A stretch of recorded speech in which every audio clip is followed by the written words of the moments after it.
Okay, so let's look at the outline for this course. It's presented online. We'll be gathering by Zoom teleconference Thursday, and I have 2 till 4:30 in there, but it won't be that long, and I'll explain why that is. We won't require a full 2.5 hours every week unless you want to use it. My email address is there. I encourage you, if you need to contact me by email, to do so through that address rather than putting emails into the bright space. I'm not quite sure where those go. I know from experience they haven't reached me. The number there is my cell phone number. Since the offices are closed, I won't be taking calls at the office numbers, but you're welcome to use my cell phone number. The course outline, the learning objectives, the general matters, the participation, your presence in our Thursday gatherings is really important because you are a resource to one another as we chew away at and explore various aspects of the course. The texts required, there are only 2 texts that are required. The 2 most recent histories of the United Church of Canada. They may well be available in e-books at this point. I think the Schweitzer is. I'm not sure about Phyllis Earhart's book. As well, on the Brightspace location, there will be supplemental readings. And most of the supplemental readings are primary sources, meaning that they are written at the very time that we're looking at. And so that is another way of getting into the mindset of some of the people in the living through the subjects that we're talking about. So,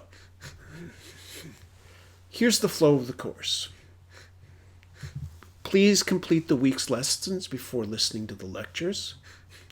Monday evening, you will have posted a reflection, and I'll say more about that in a minute.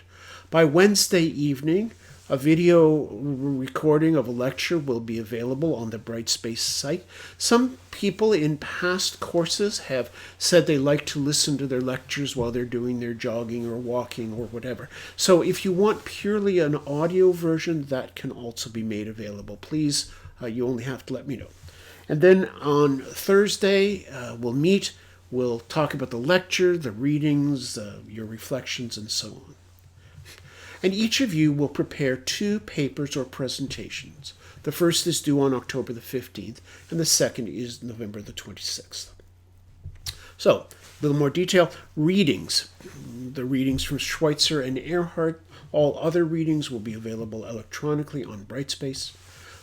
Each week, you will post a reflection on Brightspace, and the focus and purpose are to deepen your consideration of the material under discussion, to understand the relevance of the Church's story in our contemporary experience, and to focus on ways in which knowing our story can enhance our own effectiveness in ministry. And you're working on the previous week's topic. You can use it to synthesize. You can use it to anchor your learning. It's just a few paragraphs, anything up to 2 pages, and you don't have to go that far. The format is quite straightforward, and it's one that you may have encountered with me before. Name 3 things that you've learned from the material and why that learning is important. Name 2 questions that you still have. Name 1 thing that you derived that will affect your ministry and why. You can use it to do other things too. Note potential problems with the arguments made in the lecture. Lectures may not be all they're cracked up to be. Challenge what you read or you heard. Relate ideas to what you heard in your ministry context. Each week you are expected to respond to at least one of your classmates' reflections, but you may respond to more. 2 essays are going to be required this term. Reading, watching, hearing, you can respond to these questions in a more formal academic style.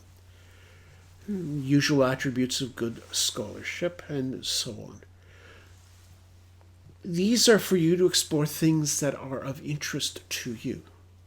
And so please send me the topics that you want to take on. The first one can be either a short essay or a video presentation. Can be on any subject directly related to the course. It can be a 1,500 to 2,000 word essay or 10 to 12 minutes in a video presentation. And there are discussions, there are suggestions there about what you need to cover. There are also the things that you need to do if you're doing a video presentation. You have to submit the material you're working from. Please note, too many words is not necessarily a good thing. Length is important. If you can't make the argument you want in the allotted space, you probably are being either too wordy, you've bitten up too much to chew, or you don't understand it fully. You haven't synthesized it enough. The final research essay is, in fact, an essay on any subject directly related to this course. In other words, anything directly related to the history of the United Church of Canada. Not the same topic as the short essay presentation, 3,000 to 4,000 words. Please submit a plan or a proposal for your topic not later than the 5th of November. And there's the evaluation. When I turn to the course itinerary, the dates are given for the Thursday when the class meets, posting your reflections and responses in the 7 days that follow that. And so we move through the founding genius of the United Church, the social gospel, what was the United Church's sense of mission in this era. Generally, I give you readings. Sometimes I will give you for further reading, which is not required, but something may have sparked your interest, sense of mission, and so on. The full reading week, no reflections or responses are due that week, and so on to the end of the course. One note about the last meeting of our course. You can give me by email questions that haven't been dealt with. So things that you are still wrestling with, questions that are still outstanding, and you can send them to me by the 29th of November, and I will deal with them in the final meeting of the class. Okay? So that's the course outline. Please take a look at it and ask me any questions. I look forward to seeing you in class on Thursday.